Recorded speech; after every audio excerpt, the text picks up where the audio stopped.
Hello, everybody, and welcome back to my pop-up podcast where I talk about the American Song Contest. And we're getting down to it, guys. We only have the finale left. Now, so this is the intro to the semifinal, the first part. I thought I was going to merge both semifinals into one video, and then shocker, I talked way too much. So I'm going to split it into two videos talking about each half of the semifinals. Yeah, I'll hopefully be uploading part 1 and part 2 together or very closely together, depending on how quickly I can edit each part. And yeah, we got to gear up. Finale is happening on Monday. So anyway, thanks for watching. And again, this is also available on Spotify. I know I say this every episode, but just in case, if you're more into the listening part, this is available on Spotify and Apple Podcasts, but it's here on YouTube as well. But let's get to it. This is my review of the American Song Contest semifinal number 1.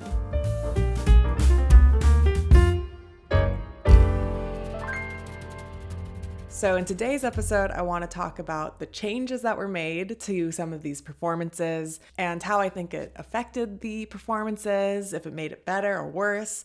And then we got to talk about our predictions for the finale. At this time of filming, they haven't announced the second group of semifinalists, and I don't know when we'll figure out who they are. But at this time, we know 6 of the people that will be in the finale. So we'll talk about that. I've got strong opinions, as you guys can imagine. But anyway, we've got a lot to go through. So the first episode, the first semifinal, it starts out where we find out the results from week 5. So I'll go through that pretty quickly because we'll literally hear about those performers later in this podcast episode. So we knew that Leann from Michigan was moving on automatically from the jury. And also, they brought back the performers to read off the results again. And the show has been very inconsistent because the week before that, they didn't bring back the performers. And I said, all right, they're saving money on their plane tickets, instead of flying everybody back. And this time around, I don't know, they're back. And I don't know why things change every single week. But anyway, so so the other performers were there for when they announced who was moving on.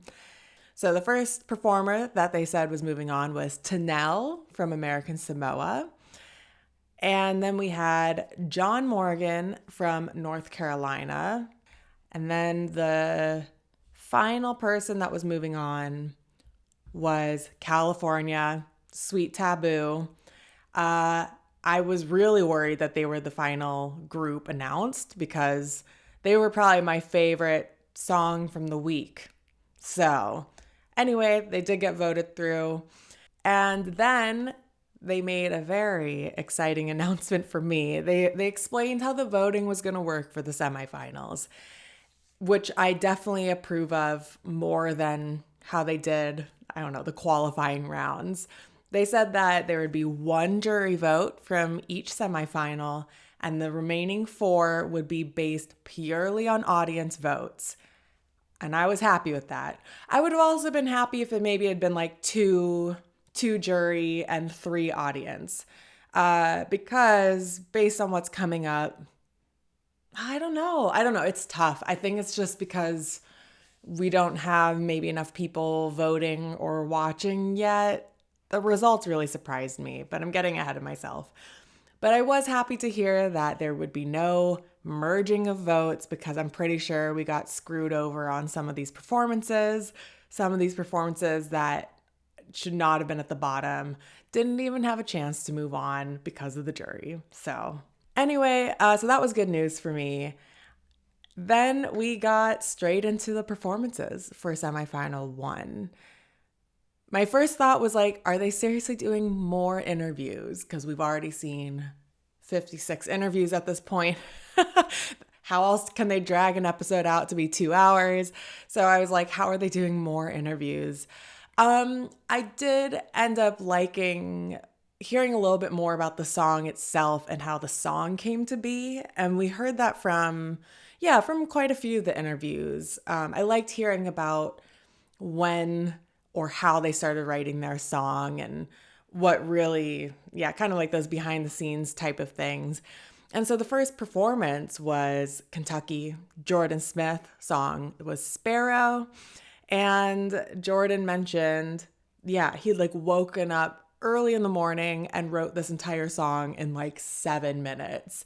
And 7 minutes is very quick because the song is only 3 minutes. But anyway, so that's the kind of stuff that I love to hear is like, that's crazy. You wrote a song in 7 minutes and you just woke up and it just came to you. Hearing him perform the song again, I was just as blown away. I cannot get over his voice. It's so good. And it's interesting because I've been listening to all of the studio recordings as well. And I would say 90% of the time, I prefer studio recordings over live performances. I actually, as much as I love music, as you guys can tell, I love doing deep dives into like pop music and stuff, but I rarely go to concerts and I don't know why. And part of me does think it's because the concert will never sound as good as the recording. I don't know. This is my theory. Even though when I go to concerts, I do enjoy them, but I was going to say that like, I feel like this is one of those exceptions where the live performance actually sounds better than the recording. And I think it's because you truly get a sense of how good of a singer he is and the power behind it. Because if a studio recording isn't mixed just right, then sometimes you really lose that like magic of the person's voice, or maybe some other background instrumentals get lost in the mix. And so that's where live performances do stand out, as you really are getting the way it should sound in terms of like everything all together. But what I do like about studio recordings is that then you're getting the perfect version in terms of like, I don't know, you're getting the version that you will hear again and again and again, and the one that you'll know every second of, I guess. I don't know if that makes any sense, but all of this is to say that, I guess this song hasn't been in my favorites when I'm going through the playlists, but hearing it live, I was like, yes, this one should absolutely move on. There's a brighter day. We don't have to stay here anymore. Little Sparrow.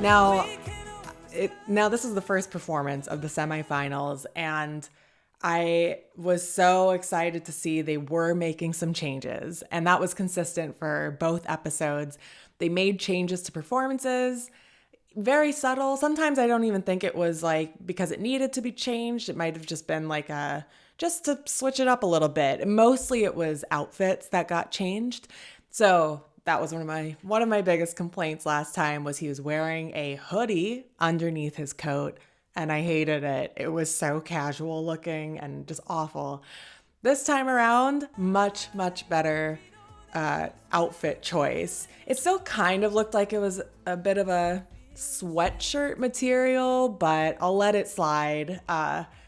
Even if it's more of just like a crew neck sweatshirt, much better than having a hoodie coming out the back.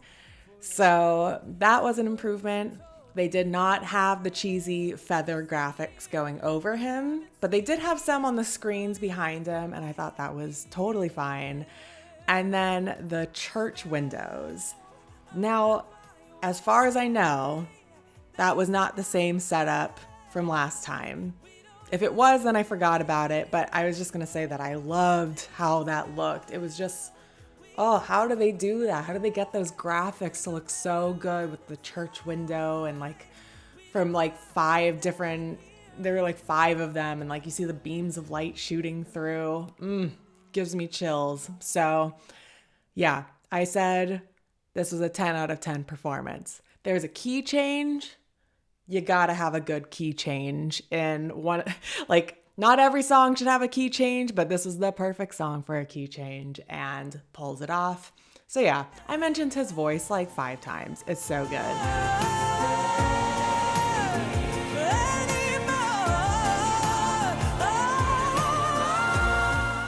very happy he moved on, and I think it was well deserved. Now, moving on to performance number 2, which was Colorado, Riker Lynch. Song was called Feel the Love. I was surprised when this song moved on the first time, and now I am even more surprised that it went to the finals. You guys, okay, I'm not here to say anything bad about him or the song or the performance. I think I'm just really surprised because this is so not in my top at all. And I know it's not, I really do try to be aware of when my opinions differ from the general public. And I try to kind of have a sense of what do the people like. This song surprises me a lot. And okay, let me go through some of my comments that I typed out, and then maybe I'll try to explain why I'm surprised this moved on. So, second time seeing him perform, and I said this gave me extreme Melody Festivalen vibes. I might have said this last time too. He even looks like he's Swedish. The song sounds like it's written by a Swedish songwriter. So, I don't know. Okay, again, I'll get to my thoughts afterwards. Also, this was the song that I tried to compare to Katy Perry, and then whatever record label owns Katy Perry copyright claimed that. Get over yourselves. It was 8 seconds. I'm just thinking Katy Perry to try and do a copyright claim of 8 seconds of a song is just ridiculous to me. So anyway, I had to cut that part out of that video. But it still does sound like Katy Perry. Okay. Again, seeing him do a double pirouette, I loved it. That's my favorite part of the performance for sure, because it's just out of control. Pirouettes, they're so intense. To do a double pirouette, you have to be quick. And then to keep singing.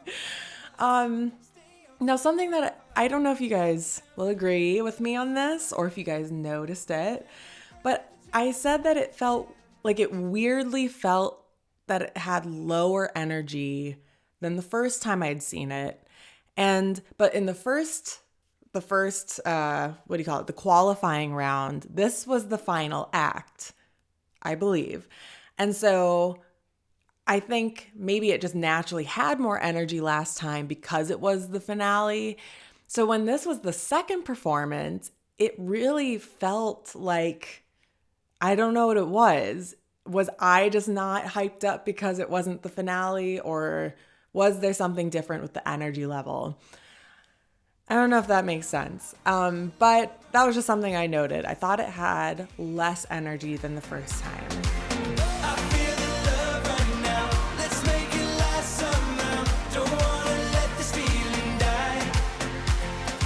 This is going to come up multiple times in this episode about lip syncing. Now, you guys, hopefully this isn't the first episode you're listening to, but just a refresher. This has nothing to do with the performers. It has to come down to the what do you call them? The producers, and when they do their dress rehearsals and stuff like that, and how loud are they doing the different levels on the mics and stuff. So I need to start saying this now before everyone goes after me on Alexa. That one's coming up. Because of him too. I know that these people are good singers, they're good performers, and I am totally, yes, they are great. So it's nothing against them. He sounds so good in this song. He sounds like a studio recording. I remember saying that the last time as well. But if he is lip syncing, and I say that as in if he is singing and we can't hear him because the vocal track is too loud from the recording, then yeah, if he is actually singing, he sounds incredible, like the recording. But there is a moment where he takes a piece of confetti out of his mouth and the vocals do not change. You guys, tell me I'm wrong. If you don't chase it, that's why we're staying up tonight like crazy. I feel the tonight like crazy. I feel the like crazy. I feel the. And maybe as I rewatch this while editing, maybe I'll be like, okay, never mind. But as far as I know, I'm like, how am I hearing you perfectly clear when you take the time to go, oh, I like took a piece of confetti out of his mouth. Okay. Again, because I need to make sure I add enough of a disclaimer. He's still a good singer, and it's just more of an observation. The show has absolutely done a better job over the past 5 weeks of making it less, less studio vocals and more live vocals. So props to everybody for adjusting as we've went along here. All right, number 3, we have New Hampshire, Mari. The song was Fly. Not too much to say about this one. It was, other than the outfit, you guys, what happened? That outfit was so bad. The top part was fine. Like, she clearly loves kind of doing the really eccentric, big, costumey type outfits, and they can look very cool. This one, it was that bottom half, not looking good. I think it literally looked like Oompa Loompa pants, you guys. But I thought the top was cool, the weird like blue cage thing. I thought that was fine. And I thought the bottom, instead of it doing like a spinning top type of shape, if they had done more of like the classic poof skirt or like a hoop skirt type of thing, I thought that shape would have looked better with that outfit. But anyway, overall, all of these performances were so good. Like, the competition is actually incredibly difficult. So yeah, this just wasn't going to be in the top for me, and it didn't move on either. Now we're moving on to my favorite song. You guys have settled on it. This is my favorite song. I've been listening to it now for like 3-4 weeks, and it still holds up. So I'll talk a little bit about this one for sure. We're talking about Washington State, Alan Stone, the song A Bit of Both. So I will say I did not like the staging as much on this one. I think his first performance was better because now they had him start in the audience, and it didn't have that immediate like wow factor that it did the first time around. Now, I still think he did amazing. Great singer. And what's fun, now that we're talking about these songs a second time, I can mention a few extra things that I never got to say the first time around. Now, since I have already talked about all of these songs before, I can add a couple extra things that had to be left out the first time. But in the second verse, and he rushes a couple of the lyrics. I don't know if there's like a word for that other than just saying like, oh, like faster tempo, or I don't know. He like goes double time on the lyrics. I love that. Just like it's like 2 seconds. It's like when he says, wanna push against the atmosphere. I love that. Wanna push against the atmosphere and leave gravity. I feel like you guys, maybe that's a really boring comment to make. It's like, I like these 2 seconds right here. But it adds that little extra like flair in the middle of the song. Like, ooh, I like it. Squeeze in a few more words, but it fits. Like, it really is. It doesn't feel like it is rushed, if that makes sense. It doesn't feel like I got to fit in all these words. It just adds a little extra rhythm to it. And that's coming up later as well with DIY. She does the same thing. And then he's obviously so cool anyway. His confidence is insane. But when he does the little bit of both and he just throws up some deuces, love it.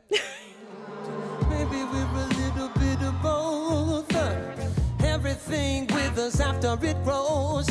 I think I was going to say I would love to be friends with this guy, and I think I could be friends with him because Stella Cole is coming up and I'd love to be her friend, but I don't think we'd be friends. I should just base every performance on whether or not I'd be friends with the actual artist or not. Some of these people might not want to be my friends after they hear my commentary, but I'm giving nothing but praise to Alan here. So now, something I also have not mentioned yet in any of these episodes, but I have thought it multiple times. When the song ends, I wish they were not, that you can tell these producers are telling them, like, when you finish the song, hold that pose, hold it, keep holding. And so then they creepily stand in this frozen position for way too long, okay?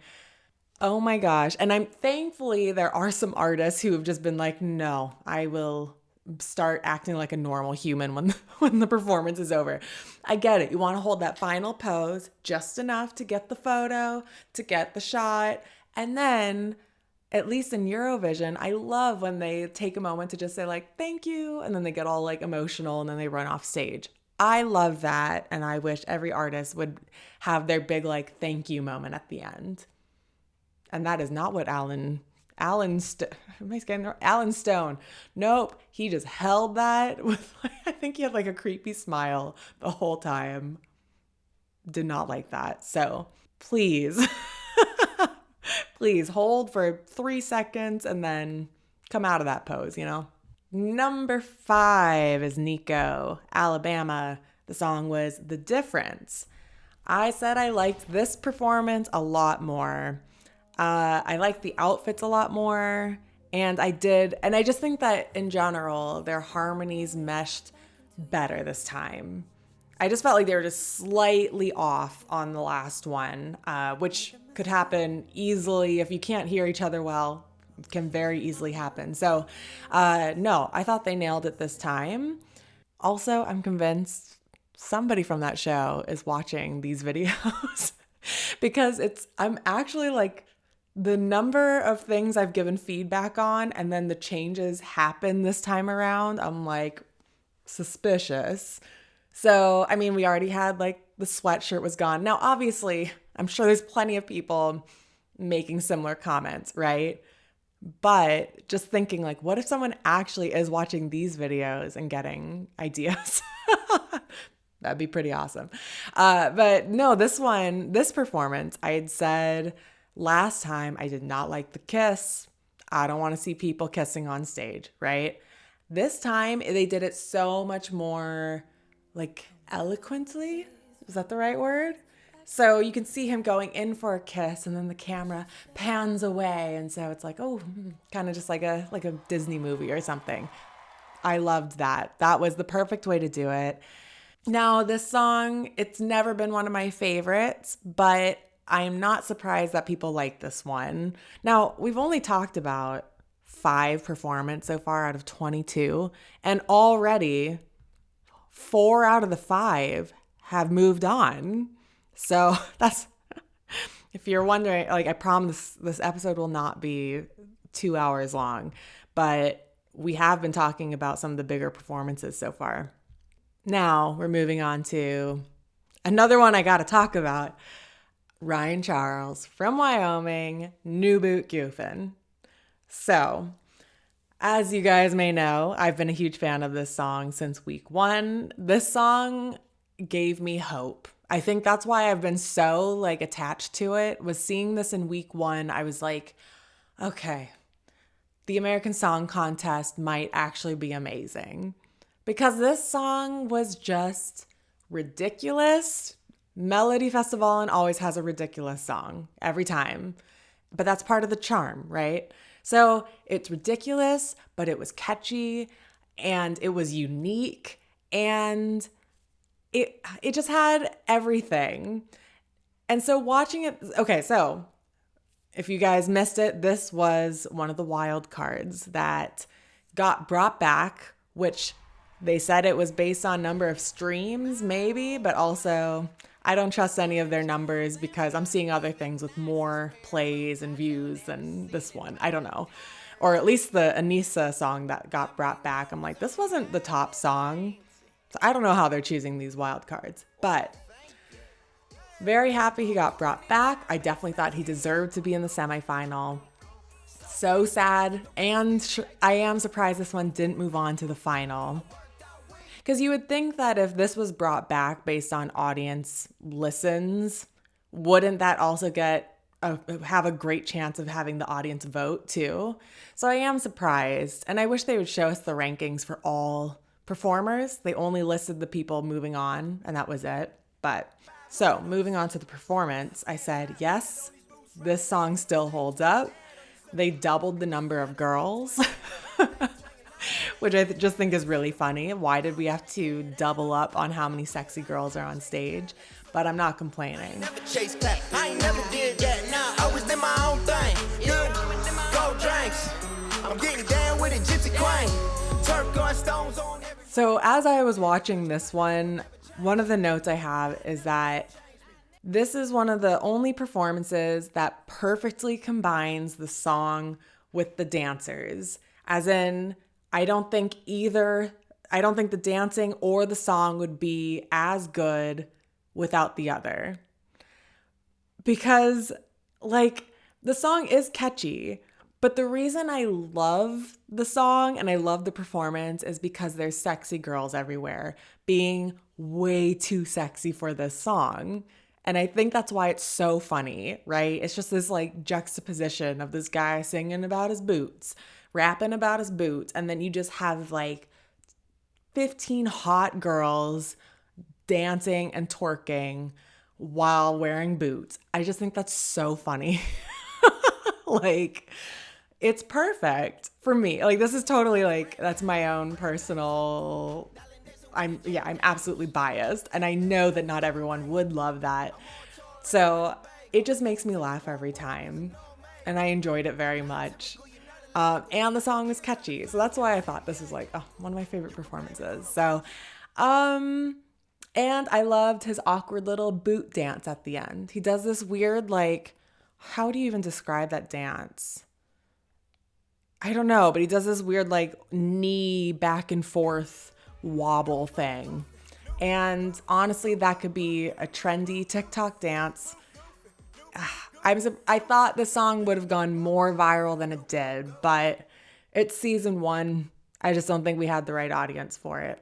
But anyway, I did say, like, thank goodness that the viewers will pick 4 to move on. I thought it'd be another combined vote, but unfortunately, this one did not move on, and it is the end of New Boot Goofin. But I will always remember this song. This was great. Then we had Hueston, Rhode Island, and the song Held On Too Long. This was week 1 jury vote. And I was not super happy that it was the jury vote in week 1. And the complaints that I had then, they held up, actually. Like, I've still had the same complaints and a couple more this time. Now, the song itself, I actually, I do like the song, but I've always thought that the song is missing. It's like missing a verse. It ends too soon. And even in the studio recording, they don't have an extra verse, because that would have been, then I would totally allow it. It's like, okay, they cut it short. They cut it at 3 minutes so that they could, keep it under the time limit for the live performance. But yeah, no, even the studio recording is under 3 minutes. And this time around, it felt, I don't know, it was his outfit. I did not like the sleeveless jean vest.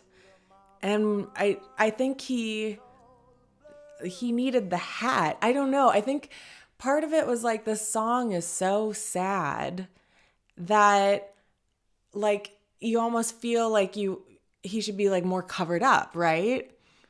but here it's like bare arms out and no hat. And so I feel like this time it didn't really he didn't look the part. I don't know. I don't know if you guys agree with that. But I did love the staging. I thought the lights were beautiful, the way that they had like the red beam kind of around him. I thought that was all great. But yeah, this song, I don't know. This one's also been more middle of the pack for me, and I will say I guess I'm surprised this one didn't get voted through.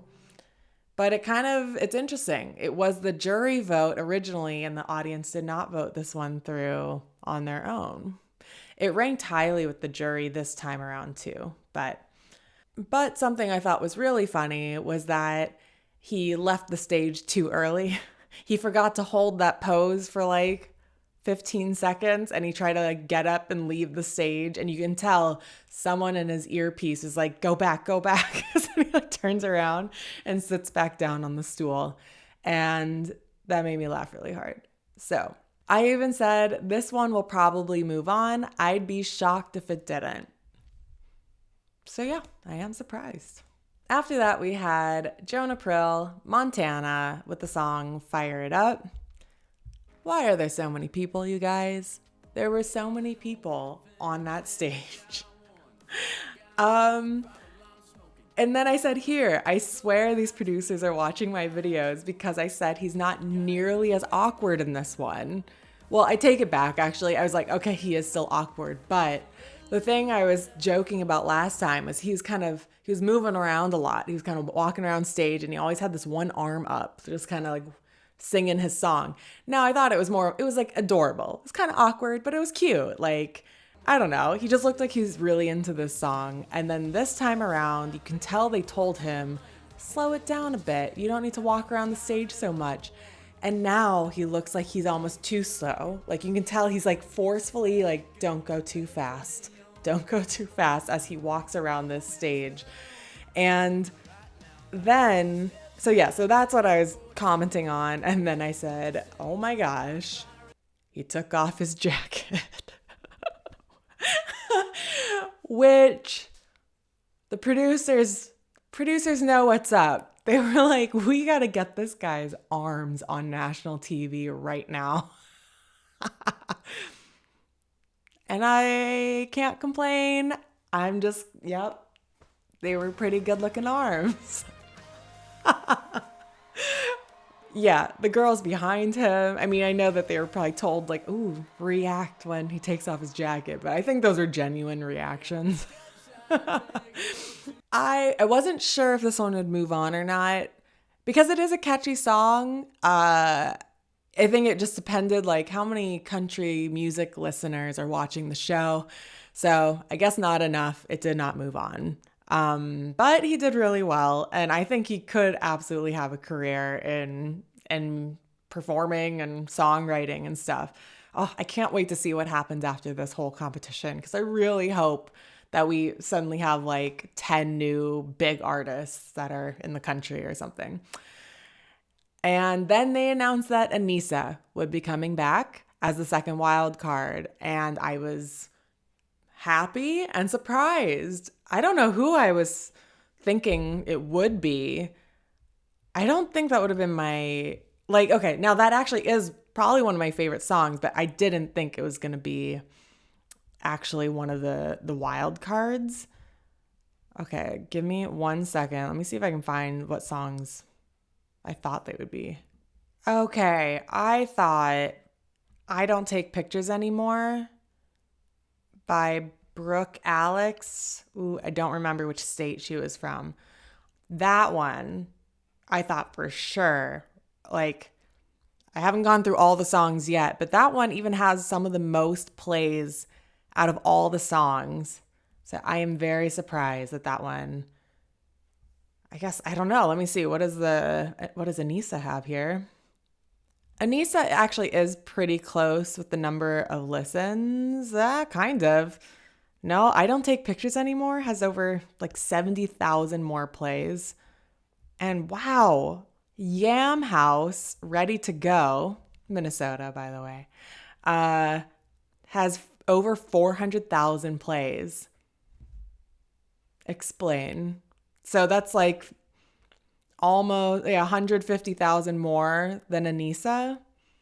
So I don't know how they're bringing back these wild cards. Now, like, I'm not complaining because I did like Enisa, but it's like I'm looking at the Spotify numbers. So unless there's like way higher numbers somewhere else that are combined and have a much higher total, but I don't get it.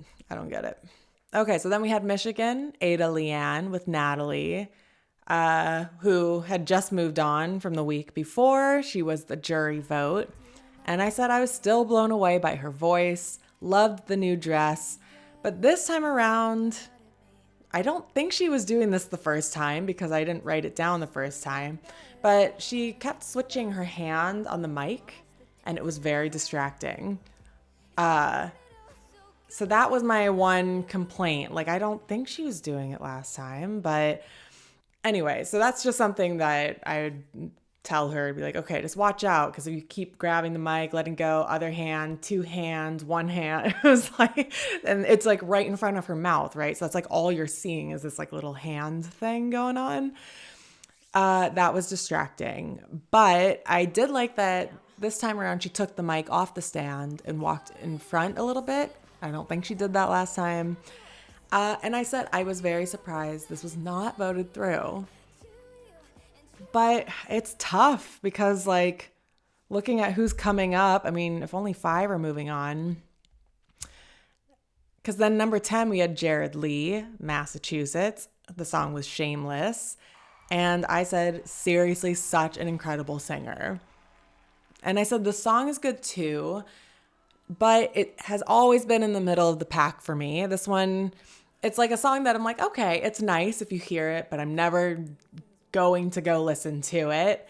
Yeah, there's something about this song that just isn't quite there for me, but otherwise, I mean, he was an incredible singer, and apparently he has written music for Kids on the Block, Kids from the, I don't remember what group it was, but he's had other songwriting success, so I would love to hear what else he's written. This one did not move on, but yeah, as we are seeing, it was a tough mix because then the last performance of the semifinal was Alexa, Oklahoma, Wonderland. All right, so it's time for me to give a redemption and follow up on this song.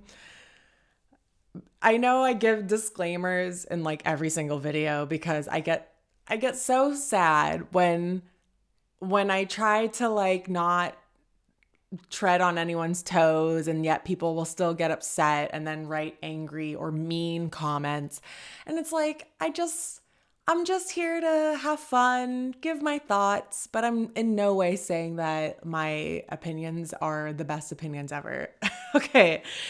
I just thought it was interesting that in week 1, now a lot has changed since week 1, but week 1 we had Alexa, and I was saying that she was very clearly lip syncing. Now, for like the 10th time, what I mean by that is that sure, she might actually be singing, but I am not hearing that. I am definitely hearing an over-processed studio recording, the studio vocals, when she sounded exactly like the studio recording when she was dancing and doing these crazy dance moves, and there was just no possible way that is what her voice was sounding like while doing these crazy moves.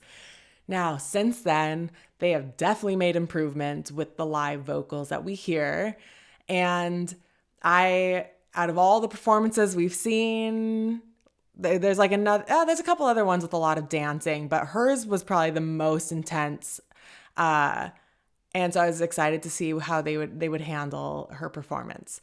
This time around, there was absolutely a difference, and I was very excited about it.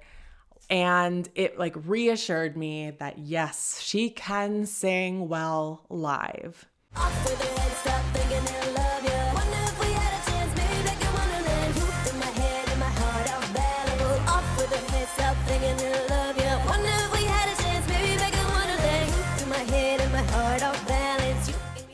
I like the vocal track we were hearing was certainly her real voice without any sort of like modulation or auto tune or anything that you might hear in the studio recording.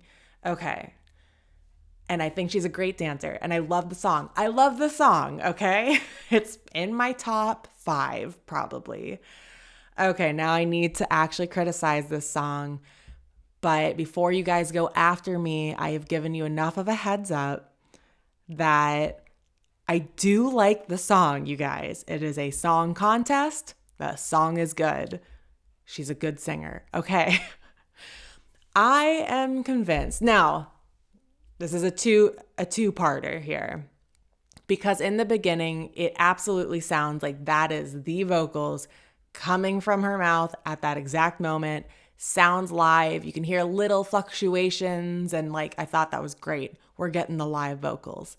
By the end of the performance, I feel like something took over, either like I don't know. When you're 3 minutes into dancing and you're literally doing movements where you're moving your head around, I just don't think you're going to sound like that.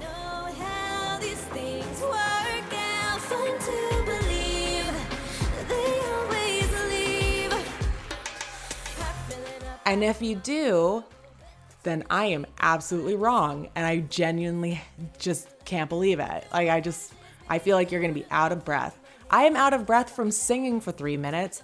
Dancing and singing sounds insane to me.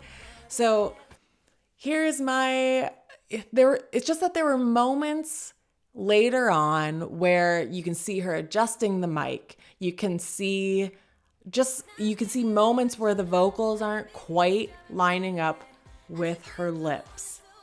So this is my conspiracy theory. I feel like people are already angrily typing on the keyboards, but just hear me out.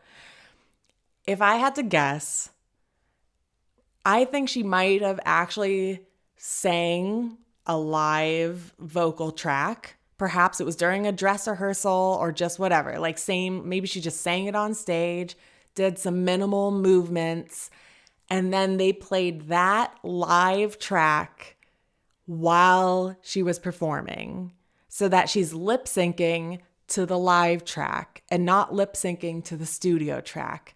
And that's why it sounded different. And this is just my own conspiracy. The only thing that does confuse me and which might totally debunk my conspiracy is that in the beginning, it genuinely does seem like that is her singing. It's only towards the end when things are getting out of control and she's all over the place. And I just cannot imagine that is her voice. Clear as day coming through that mic. I think I don't want to say a fake mic, but I just feel like if you're going to grab a mic and adjust it, it should sound like you're adjusting a mic.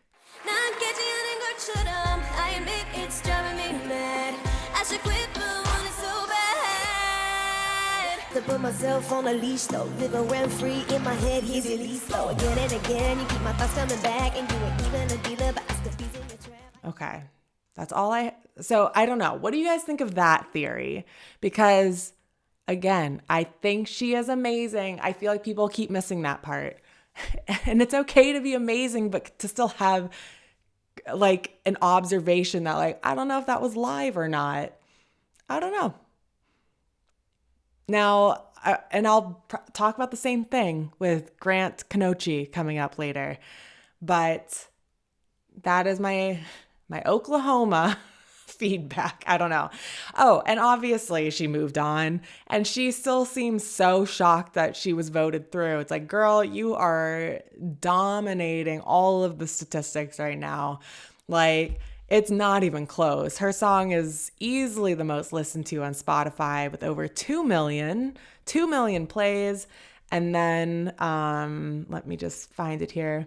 And then DIY is second with 600,000 based on Spotify. So it's like, girl. And so she still just seemed like overcome with surprise that she was the first one announced to move through. It's like, oh yeah. So, okay. So I did say, all right, I said this was going to be one video, but I'm at an awkward amount of time. It's like shorter than what I usually do, but if I do both parts in one episode, this is going to be like an hour and a half long. So we'll call this part 1 for now, but I'm not taking a break. I'm going to upload the second one right away. Yeah, these will just both be uploaded within like the same day or so. We'll see. Hopefully I can edit the second one just as fast. Otherwise, I think that's it. So if you guys can like, comment, and subscribe, I'd really appreciate it. Otherwise, I'll see you in like a few minutes, hopefully. All right. See you later. Hey.